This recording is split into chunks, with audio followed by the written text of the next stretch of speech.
ఈరోజు పార్లమెంట్లో బిల్ తీసుకొచ్చారు డీలిమిటేషన్ గురించి. అది ఎక్కువ నష్టాన్ని కలిగిస్తుందని క్లియర్గా అర్థమవుతుంది.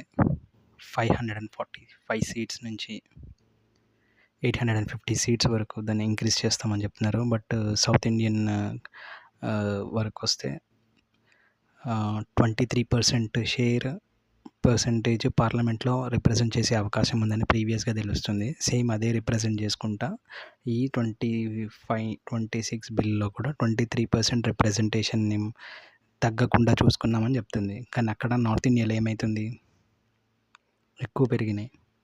133 సీట్స్ ఓన్లీ ఫ్రమ్ ఉత్తరప్రదేశ్ నుంచి యాడ్ అయింది. What about Telangana, Maharashtra, Kerala, Karnataka and Tamil Nadu? ఖచ్చితంగా 100% ఇది యాజిటేషన్ చేయాల్సిన విషయమే.